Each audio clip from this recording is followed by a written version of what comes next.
My name's David Atherton and I'm a Yorkshire-born baker and food writer and winner of the Great British Bake Off in 2019. In this series, we're going to go on a journey through Britain's capital of cake, the North York Moors National Park. My food career started when I won the Great British Bake Off, however my baking journey started when I was a kid in my mum's kitchen in the North York Moors.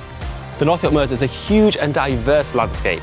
It actually covers over 500 square miles and is an area loved by foodies because of the amazing ingredients you can find here and the wonderful baking knowledge and know-how that's been passed down through the generations.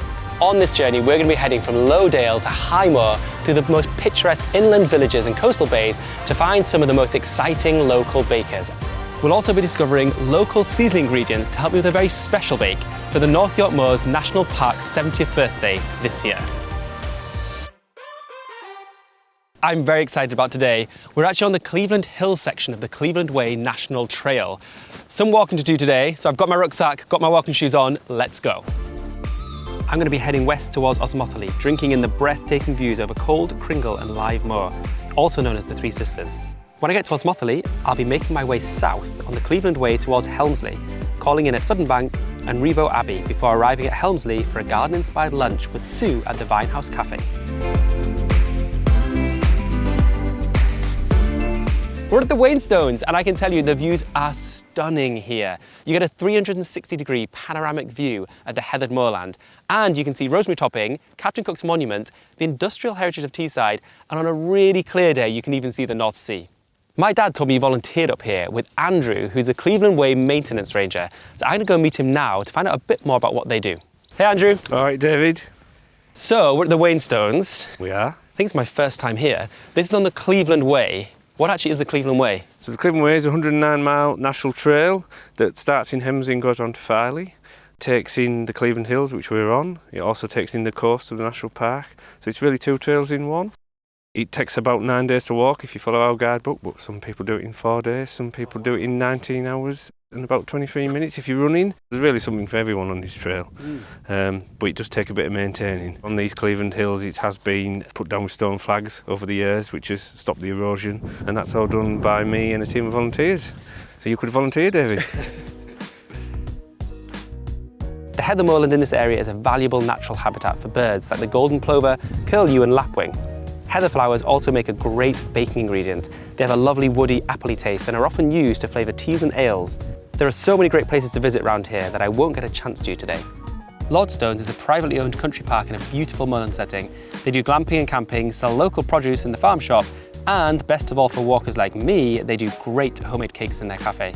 I've heard fantastic things about their waffles and fruit scones. Osmotherley is a pretty village on the Cleveland Way, with the Cleveland Hills on one side and the Hamilton Hills on the other side. It's a popular stopping off point for walkers looking for a quick, tasty power-up en route. The Osmotherley Tea and Coffee Shop does a great selection of homemade cakes and bakes. The scones are lovely and big and fluffy, and owners Kate and Trevor try to make sure there are always gluten and dairy-free options available. They also welcome walkers in any state, including sopping wet and covered in mud. High Paradise Farm is a proper walker's tea room. It can only be accessed on foot or by horse or bike. The majority of the ingredients in their dishes come from the farm itself and the cakes are baked here on the site. Some High Paradise Farm favourites include scones with cream and homemade jam.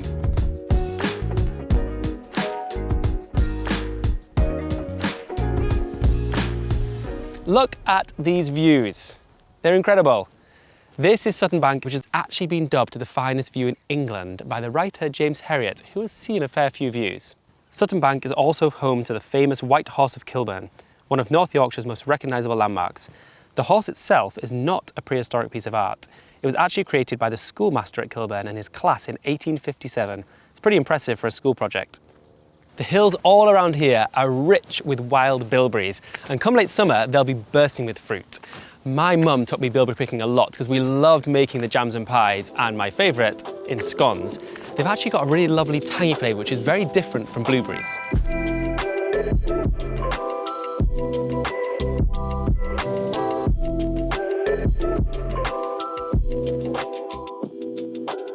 I've taken a little detour off the Cleveland Way to come to Riva Abbey because it's so impressive. It was the first Cistercian abbey in the north of England and a very powerful one. At one point there was 140 monks farming the land, baking bread, brewing beer and growing food in their kitchen garden. It's now a beautiful spot to have a walk along the Riva Abbey, take in the ruins of the Abbey, or enjoy some of the great home baking in the tea room.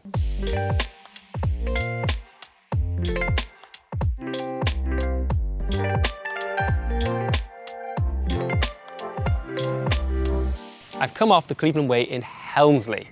This is the National Park's very own bustling market town. It's a haven for food lovers, with a great selection of shops, bakeries and cafes selling local jams, chutneys and pâtés, and most importantly, cakes. The town also has its own brewery, the Helmsley Brewing Company, who do a local heather honey beer, which I'm told is delicious. The town also has its own art centre, castle and walled garden. Helmsley has a lot of other amazing places to visit. Baker's House is Helmsley's very own micro-eco bakery, using artisan methods and exceptional local seasonal ingredients. Mannion & Co have a York Café and Bistro, and one here in the centre of Helmsley. Beautiful patisserie cakes and hearty Yorkshire sausage rolls sit side by side. I love the meringues they do as well, huge, crinkly and delicious. If you're after a treat, I'm told the Feversham Arms does a decadent afternoon tea. Their menu follows the seasons and uses local ingredients where possible. You're likely to find fresh, imaginative flavours like lemon and almond on offer. Delicious. I'm in my element in this garden. This is Helmsley Walled Garden, which is actually the old kitchen garden for the Duncan Park estate. In the 18th and 19th century, all the fruit, veg and flowers for the Feversham family, who lived in the big house, would have been grown by the estate gardeners. In the early 20th century, it ceased to be a provider of food for the Duncan Park, and now it's a walled garden for visitors to enjoy all year round. Manicured rows of carrots and parsnips have been swapped for leafy nooks to sit in and wild areas for exploration. There's also a vibrant display of colourful flowers throughout the year, including the famous hot border, which is packed with dramatic colour between July and October. I'm now heading to the Vinehouse Café, a unique garden-inspired eatery in one of the walled garden's Victorian hothouses, to meet owner Sue for a chat and, of course, some more cake.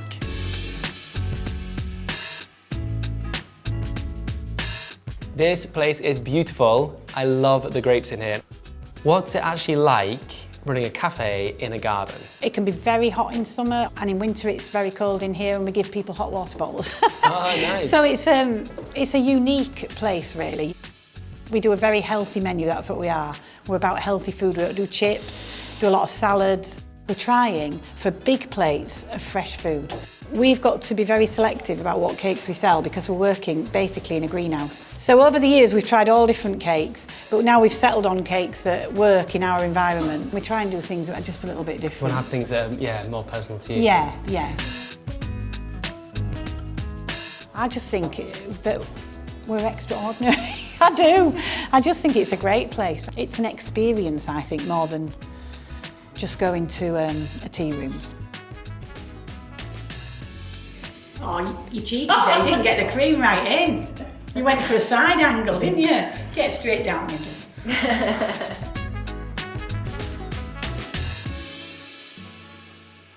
Today has been an absolute dream.